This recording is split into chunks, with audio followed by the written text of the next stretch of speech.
अनुकंपा एक बार मिल चुका है। हर मूर्ख कालिदास नहीं हो सकता। हम लोग जो गलती पहले कर चुके हैं अब करने वाले नहीं हैं। नई इबारत या फिर वही कहानी, क्योंकि मैदान भी वही, अवसर भी वही, चेहरे भी वही और मुद्दे भी वही।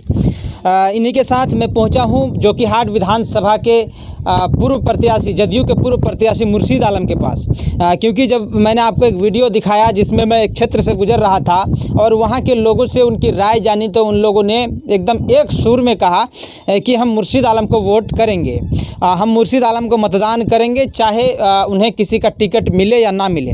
लेकिन फ़िलहाल मुर्शीद आलम के पास हम हैं और उन्हीं से जानते हैं। पिछले बार आप चुनाव लड़े जोकीहाट विधानसभा से, पार्टी ने, जदयू ने आप पे भरोसा किया, जनता दल यूनाइटेड ने आप पे भरोसा किया, लेकिन फिर इस बार का क्या है? मुझे पिछले बार जदयू पार्टी के जितने भी सरबराह थे सर्वसम्मति से जोकीहाट उपचुनाव के लिए प्रत्याशी बनाया। इसके लिए हम पार्टी का आभार व्यक्त करते हैं। रही बात, आज भी पार्टी मुझे संकेत दे रहा है और जितने भी शीर्ष नेता हैं वो तैयारी के लिए कह रहे हैं।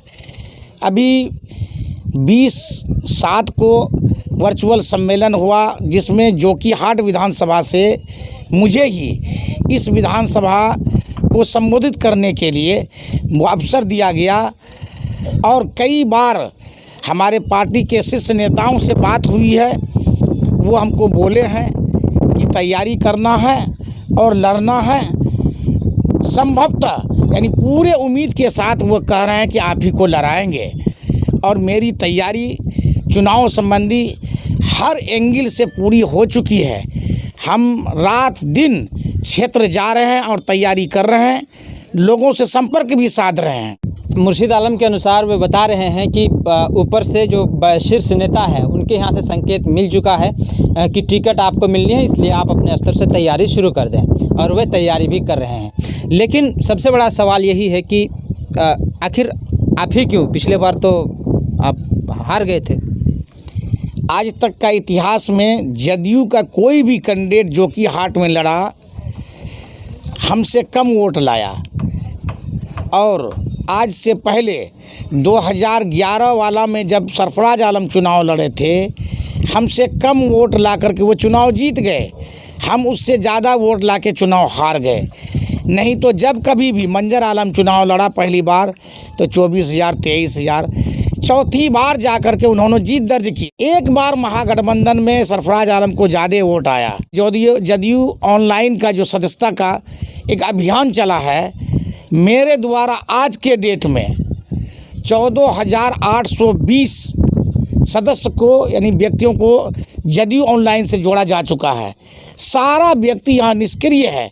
पार्टी मुझे लायक समझ रही है, मेहनत है, सब चीज़ है, क्योंकि पहले जो उपचुनाव का मेरा परफॉर्मेंस है वो बेहतर है।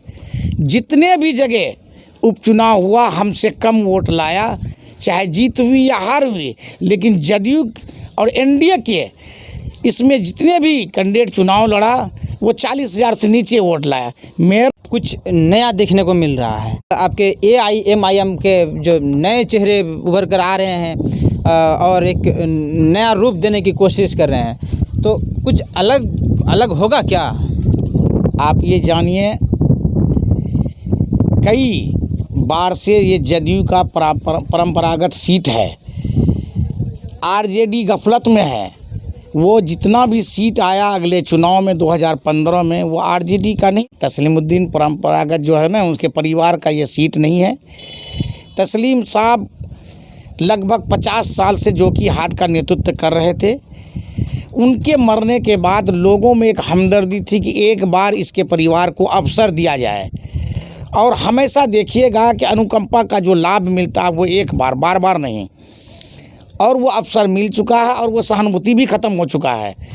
रही बात कि ये जदयू का परंपरागत सीट आप देख लिए, मंजर आलम 2 बार जीते, आपको सरफराज आलम 2 बार जीते, तो इस 15 साल में 4 बार का जो जीत है वो जदयू के नाम से है।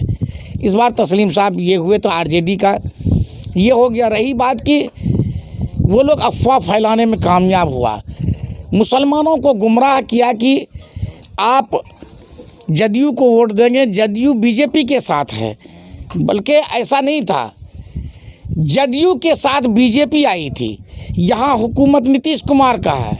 लोगों को बहकाया गया, मुसलमानों को ख़ास करके, कि आप अगर जदयू को वोट देंगे तो मस्जिदों में अजान बंद कर, कहा गया कि कुर्बानी में मवेशी ज़बह नहीं करने दिया जाएगा, मस्जिद में अजान बंद कर दी जाएगी, मदरसा बंद कर दिया जाएगा, ताला लगा दिया जाएगा मस्जिदों में।